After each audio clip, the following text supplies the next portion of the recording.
सनातन धर्म में नागा साधुओं को धर्म का रक्षक माना जाता है, तो वहीं अघोरी साधु अपनी अद्भुत और रहस्यमयी प्रथाओं के लिए प्रसिद्ध हैं। हालांकि अघोरी और नागा साधु के तप करने के तरीके, जीवन शैली, ध्यान और आहार अलग अलग होते हैं, लेकिन दोनों ही शिव की आराधना करते हैं। नागा साधुओं और अघोरी बाबाओं को 12 सालों की कठोर तपस्या करनी पड़ती है। अघोरी शमशान में साधना करते हैं और सालों तक वही समय बिताते हैं। कौन होते हैं नागा साधु?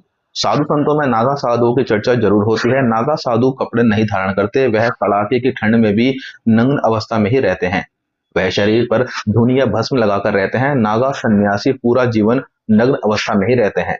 वह अपने आप को भगवान का दूत मानते हैं। नागा साधुओं का धर्म की रक्षा करना और शास्त्रों के ज्ञान में निपुण होना मुख्य उद्देश्य है। नागा साधु अखाड़ों से जुड़े होते हैं, वह धर्म का प्रचार करते हैं। नागा साधुओं को कठोर तपस्या और शारीरिक शक्ति के लिए भी जाना जाता है। नागा साधु अपने शरीर पर हवन की भभूत लगाते हैं। नागा साधु बनने में 12 साल का लंबा समय लगता है। नागा साधु बनने के बाद वह गांव या शहर की भीड़ भाड़ भरी जिंदगी को त्याग देते हैं और रहने के लिए पहाड़ों पर, जंगलों पर चले जाते हैं। उनका ठिकाना उस जगह पर होता है जहां कोई भी ना आता जाता हो। अखाड़ों में नागा साधु को अनुशासन और संगठित जीवन जीने की शिक्षा भी दी जाती है। नागा साधु बनने की प्रक्रिया में 6 साल बेहद महत्वपूर्ण होते हैं। इस दौरान वह नागा साधु बनने के लिए जरूरी जानकारी हासिल करते हैं। इस अवधि में वह सिर्फ लंगोट पहनते हैं। वह कुंभ मेले में प्रण लेते हैं, जिसके बाद लंगोट को भी त्याग देते हैं और पूरा जीवन कपड़ा धारण नहीं करते। सबसे खास बात यह है कि वह बिस्तर पर नहीं सोते हैं। नागा साधुओं को एक दिन में सिर्फ 7 घरों से भिक्षा मांगने की इजाजत होती है। अगर उनको इन घरों में भिक्षा नहीं मिलती तो उनको भूखा ही रहना पड़ता है। नागा सन्यासी दिन में सिर्फ एक बार ही भोजन करते हैं। नागा साधु हमेशा नग्न अवस्था में रहते हैं और युद्ध कला में पारंगत होते हैं। यह अलग अलग अखाड़ों में रहते हैं। जूना अखाड़े में सबसे ज्यादा नागा सन्यासी रहते हैं। नागा साधुओं के पास रहस्यमय शक्तियां होती हैं। वह कठोर तपस्या करने के बाद इन शक्तियों को हासिल करते हैं, लेकिन कहा जाता है कि कभी भी अपनी इन शक्तियों का गलत इस्तेमाल नहीं करते। वह अपनी शक्तियों से लोगों की समस्याओं का समाधान भी करते हैं।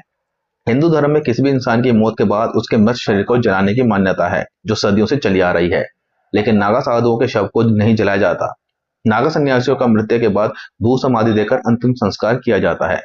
नागा साधुओं को सिद्ध योग की मुद्रा में बैठकर भू समाधि दी जाती है। कौन होते हैं अघोरी साधु?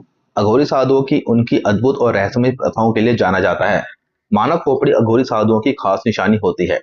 अघोरी शब्द का मतलब संस्कृति में उजाले की ओर होता है। माना जाता है कि अघोरी साधु भगवान शिव के अनन्य भक्त होते हैं।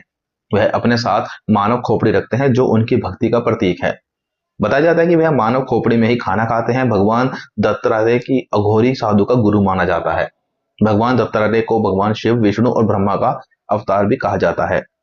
अघोरी साधु दुनिया की परंपराओं से दूर रहकर जीवन और मृत्यु के रहस्य को समझते हैं। अघोरी साधु ध्यान में लीन रहते हैं और सिर्फ भगवान शिव की पूजा करते हैं। नागा साधु की तरह अघोरी बाबाओं को भी समाज से कुछ ज्यादा मतलब नहीं होता। नागा साधु भगवान शिव के वैरागी रूप की आराधना करते हैं, तो वहीं अघोरी भगवान शिव के विकराल रूप कला भैरव की आराधना करते हैं। वह शमशान जैसे स्थान पर रहकर साधना करते हैं, जो उनके वैराग्य को दिखाता है। उनकी साधना में नरमुंड का इस्तेमाल प्रतीकात्मक है। माना जाता है कि वह मृत्यु और जीवन के चक्र का प्रतीक है। अघोरी साधु मांस का सेवन करते हैं, यहाँ तक कि जानवरों का कच्चा मांस तक भी खाते हैं। आमतौर पर अघोरी काले कपड़े पहनते हैं या कहीं निवस्त्र भी रहते हैं। अघोरी शमशान की राख शरीर पर लगाते हैं। अघोरी बाबा जानवरों की खाल या किसी सामान्य कपड़े से शरीर का निचला हिस्सा ढकते हैं। वह काला कपड़ा ही धारण करते हैं। ऐसे वीडियोस के लिए वीडियो को लाइक, शेयर, चैनल को सब्सक्राइब जरूर करें।